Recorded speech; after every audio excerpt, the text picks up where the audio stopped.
Avevo detto che questa bambola non l'avrei acquistata fino a quando non l'avessi trovata in sconto e lo sconto è arrivato praticamente subito perché da Toys tutta la linea Barbie era al 20% di sconto e quindi l'ho presa perché comunque mi sembra una bambola molto bella con un prezzo abbastanza alto, lo sappiamo, ma soprattutto che mi incuriosisce davvero un sacco. Quindi iniziamo subito a guardare questa Barbie tratta dal film Barbie The Movie che è attualmente nelle sale.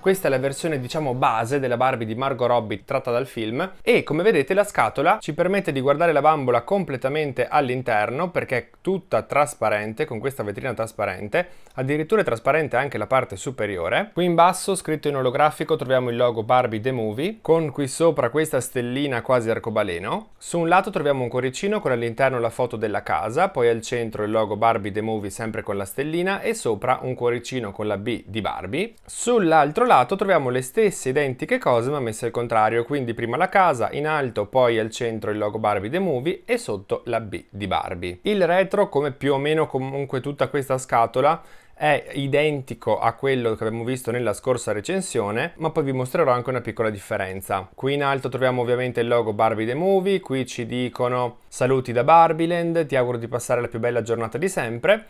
Qui sotto c'è una foto di Margot Robbie, l'attrice che interpreta Barbie, e qui in basso le solite informazioni che non ci interessano. Le differenze di scatola con la versione Collector, perché quella che guarderemo oggi è praticamente la versione in teoria Playline, sono davvero molto poche. Come vedete la scatola della Playline è un pochino più bassa e anche un pochino più stretta. Nella scatola della Collector troviamo anche questa B con tutto questo effetto glitter, che invece nella Playline non c'è.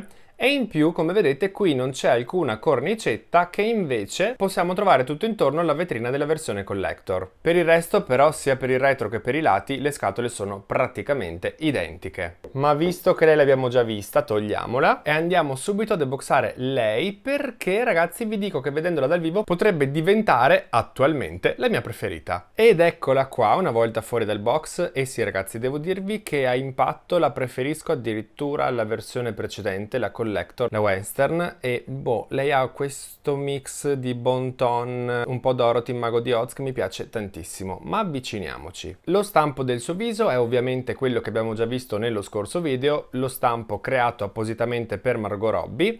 Non entro nel dettaglio perché lo vedete, è veramente molto somigliante, anche se, come vi ho già detto, forse ha il sorriso un pochino esagerato, ma questa è una questione di gusti. I suoi occhi comunque sono ovviamente sempre azzurri e anche tutta la stampa del trucco è praticamente identica a quella precedente, perché sopra gli occhi non c'è praticamente alcun tipo di trucco, sulle guance ha un po' di blush.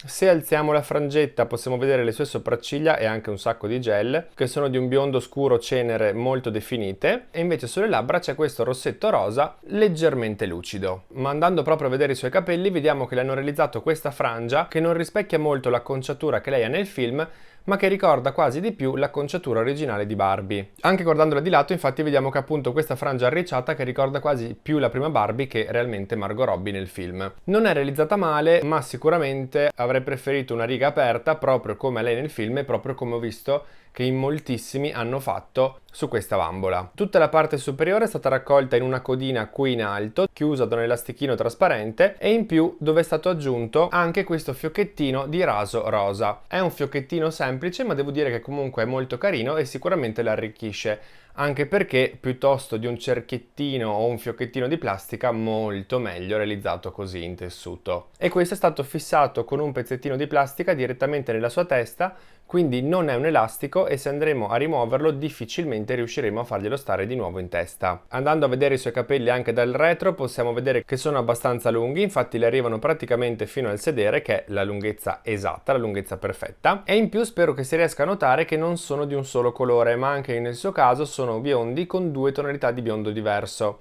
Infatti hanno un biondo leggermente più chiaro e delle ciocchettine di un biondo leggermente più scuro. Credo che la differenza di colori si riesca ad apprezzare meglio qui a lato, dove si riescono proprio a vedere le striscioline più chiare e più scure. In questa versione indossa degli orecchini bianchi pendenti a forma di fiore con anche il centro del fiorellino colorato di rosa. Sono fortunatamente removibili, semplicemente sfilandoli si rimuovono, quindi se l'acquistate state attenti ovviamente a non perderli, e sono abbinati alla collana, anche quella realizzata completamente di plastica bianca, che sembra praticamente una coroncina, una catenina di fiori, con colorato il centro di ogni fiore con un puntino di rosa. Per rimanere in tema le hanno anche aggiunto questo braccialetto che vi mostro subito ancora prima del vestito, realizzato anche questo completamente bianco e anche questo con dei dettagli colorati di rosa, ma in questo caso come vedete non ci sono dei fiorellini, ma sembra più che altro un insieme di perle. Iniziando però a guardare il suo vestito vediamo subito che è tutto completamente un pezzo unico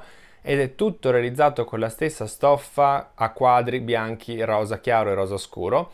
Sembra quasi una tovaglietta da picnic, ma è molto carino, mi piace molto questo pattern. Nella parte superiore è realizzato come se fosse una canotta, con questo scollo dritto, due spalline ovviamente cucite per fortuna. In questa bambola c'è tutto cucito e tutte le cuciture al punto giusto. Ci sono anche due pens qui sotto al seno. Scendendo un pochino vediamo che ha anche questa cintura che non è removibile separatamente ma è proprio cucita assieme al vestito, realizzata con lo stesso tessuto e con al centro anche questa applicazione che rappresenta una fibbia ma è fatta di metallo colorato di bianco. Questo è proprio un pezzettino di metallo e io il metallo su una Barbie non lo vedevo veramente da secoli. La sua gonna invece, oltre ad avere per fortuna l'orlo lungo tutto il bordino, ha tutte queste plissettature che purtroppo nella mia dovrò andare a stirare nuovamente, perché da una parte come avete visto sono anche carine, ma da questa parte se notate sono un po' incasinate, soprattutto sul retro, dove oltre a vedere che questo vestito lo possiamo rimuovere semplicemente tramite del velcro, vediamo appunto che la gonna è completamente stropicciata. Quindi sicuramente più tardi andrò a stirarla e a sistemarla. Non c'è alcun tipo di tulle sotto la gonna, non c'è alcun sottogonna e la cosa mi dispiace molto perché se vi ricordate lo si vede anche nel trailer che quando lei indossa questo vestito, proprio nel momento in cui scende dal tetto della sua casa, il vestito si alza e sotto è pieno di strati di tulle, ha un sacco di strati di tulle e quindi almeno uno strato sotto questa gonna l'avrei messo. Magari chiederò a qualcuno di realizzarlo per me perché io non sono capace o magari ci proverò io, vedremo. Una cosa che mi ha stupito di questa Barbie è che indossa le mutande, ma non indossa le solite mutande di Barbie che sarebbero queste qui solamente stampate sul corpo, ma indossa proprio delle mutande di stoffa. Infatti se vedete sono mutande bianche cucite, probabilmente perché sapevano che in tantissimi avremmo giocato alla scena di lei che appunto scende dal tetto e quindi le si alza completamente la gonna e visto che non c'è il tulle almeno che ci siano le mutande. Per finire ci restano da vedere solamente le sue scarpe perché sì, purtroppo questa bambola non ha tantissime cose da vedere e le sue scarpe sono delle semplici décolleté rosa con nella parte superiore questo cuoricino stampato molto semplice sulla punta e con dietro ovviamente un tacco altissimo che come vedete in una delle due scarpe è un po' smaciullato ma quello poi si recupera. Come avete visto questa bambola arriva senza stand, senza certificato di autenticità, senza spazzola, senza nulla se non quello che vi ho già mostrato.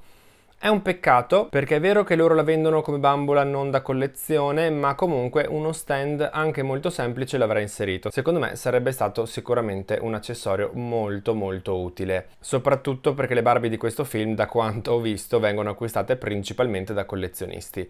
E quindi sì, uno stand sarebbe stato davvero perfetto. Quindi alla fine cosa ne penso? Penso che sia una bambola molto bella, confermo assolutamente che è diventata la mia preferita, non per una questione di dettagli ma per una questione di stile, nel senso che io preferisco a livello soggettivo una bambola più bon ton, una bambola un pochino più, non lo so, una bambola un pochino più così confronto alla Wednesday, che comunque ha molti dettagli in più, costa anche di più, ma ovviamente uno stile completamente diverso. Sono stupende entrambe, ma se a livello di qualità assolutamente la Wednesday vince a mani basse, a livello estetico io preferisco questa qui. Sicuramente il suo prezzo è un pochino troppo alto, quindi vi consiglio di dare un'occhiata da Toys perché il 20% di sconto comunque non è male, o tenere sotto controllo Amazon che ogni tanto sappiamo tutti che fa dei buoni sconti, vi lascio qui sotto il suo link, ma soprattutto per il prezzo che hanno queste bambole vorrei appunto che ci fosse uno stand in ogni bambola proprio per riuscire ad esporla. Ok, adesso io l'ho messa in questa posizione un po' strana perché tanto poi devo andare a stirarle la gonna e perché mi richiamava un pochino appunto la scena che dicevamo prima di lei che scende dal tetto. Ma se io volessi realmente esporla così dovrei ovviamente andare a comprare uno stand a parte che sinceramente con il prezzo di 50 euro di questa bambola mi aspetterei che fosse almeno compreso. Adesso però fatemi sapere voi cosa ne pensate di lei qui sotto nei commenti, se vi piace oppure no, e anzi fatemi sapere quale preferite tra lei e la scorsa che abbiamo recensito recensito, quindi la Western, sono molto curioso di sapere la vostra opinione. E ditemi anche se voi avete già acquistato qualche bambola di questa linea. Detto questo ragazzi, aspetto ovviamente tutti i vostri commenti, se il video vi è piaciuto lasciatemi qui sotto un like, iscrivetevi al canale se ancora non l'avete fatto e se vi va seguitemi anche su tutti i miei social con il nome Toys Expression e su Instagram mi trovate anche come Toys Expression Dolls. Io intanto ragazzi vi saluto, vi mando un bacione e ci vediamo al prossimo video.